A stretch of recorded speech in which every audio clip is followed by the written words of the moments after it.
All the time he was in prison, he was not treated. No real treatment.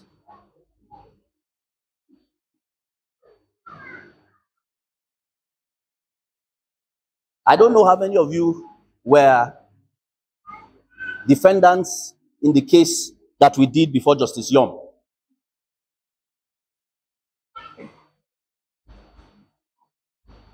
There was one of the defendants who fainted in court and almost died.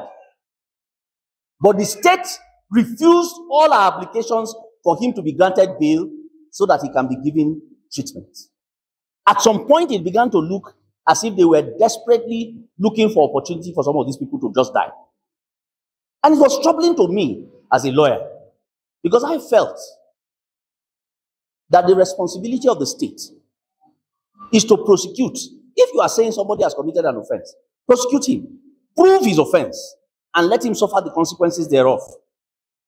But if you demonstrate that you would rather he dies in custody, what you are saying is that you don't want to prove anything. You simply don't want him alive. And that was troubling to me. And I say this with every sense of responsibility.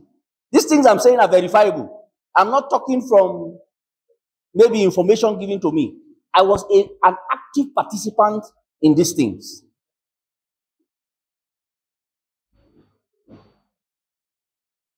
There was a clear demonstration that the lives and the humanity of certain persons were not taken serious by the government of the day, particularly by the Kaduna State government, because of course, by the time they filed the action in court, the matter became a matter that was being prosecuted by the Kaduna State government against all of these defendants.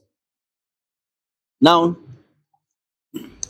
you forgive me, I'm told I have 20 minutes.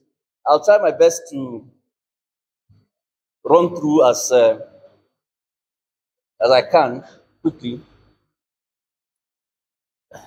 Now, one of the other things that would make me to say that there was an agenda, and I say this with every sense of responsibility.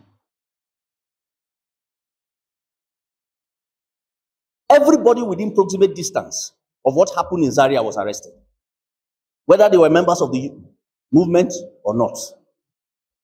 As long as they were within the area so that they could see what was going on, they were arrested. Ask yourself why. Was there something somebody was trying to cover up? Now, one of the things that the army did was that they seized all phones. All the phones. We were in court, they tendered, so many of them tendered SIM cards. But they ensured that there was no independent corroboration of the events in Zaria. Every phone within proximate distance of what happened in Gelesu and at Husainia were seized. For those who were involved in the last case we concluded,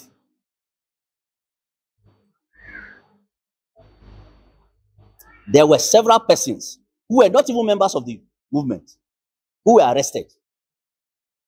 I'm sure you remember that. Why? What was it that someone was trying desperately to cover?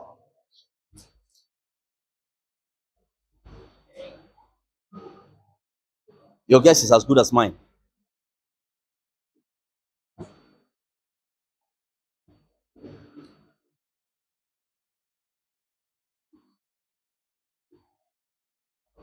Now, like I said when I started, several minors were also arrested, including women. Even though we were able to get them released before the actual trials began. But they had no business being arrested in the first place. In fact, in the last case we did, there was a minor that was tried to the end. Madi Mukela. I don't know how many of us remember Madi Mukela. He was the first defendant in the case that we did at NDA. a very young boy. And he stood trial from beginning to end, even though we had suspicion and there was evidence that he was a minor. Of course, our laws say you have no business trying a minor along with adults. You have no business putting a minor in the same prison that you put adults. But the state did not respect that. So there again were violations of human rights.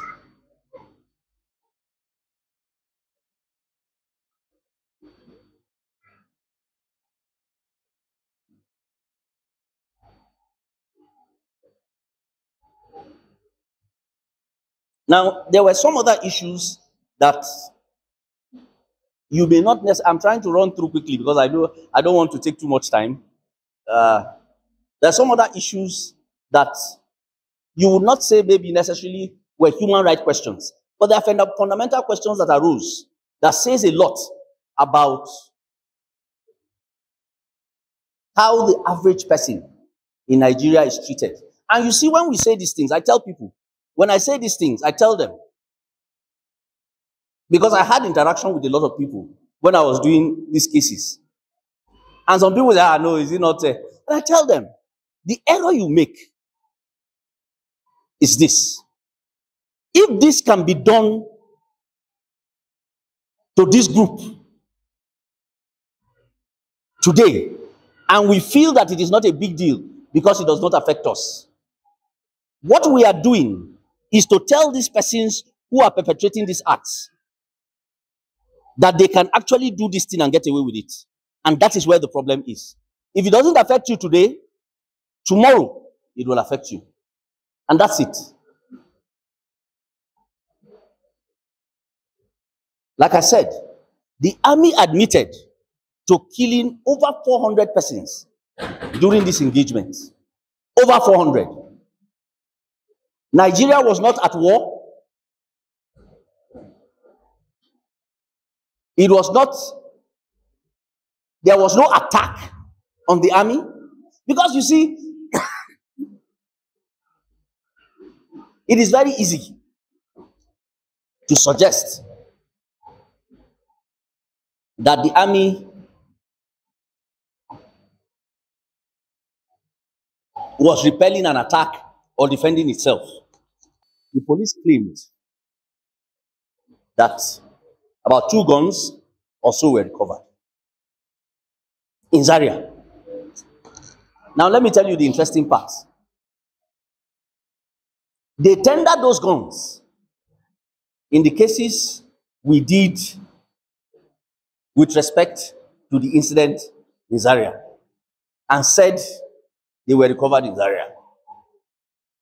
Let me shock you. Those exact guns were tendered again in respect of the incident that occurred in Rigasa. The exact guns. Quote me. You understand? Quote me. They tendered the same guns. So ask yourself the question. How could the same guns have been used in Zaria and recovered by the army? And then somehow they found themselves in the hands of some other persons in Kaduna and they were again recovered the second time. Does it make sense?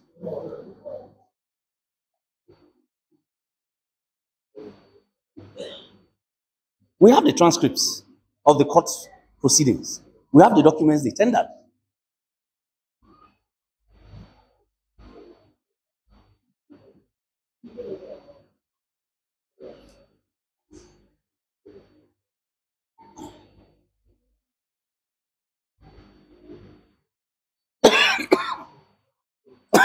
Now, sorry, I have a little cold.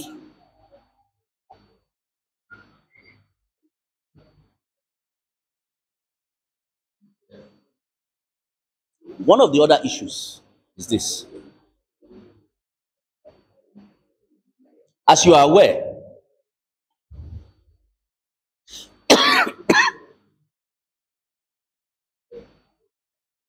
none of the cases went into defense.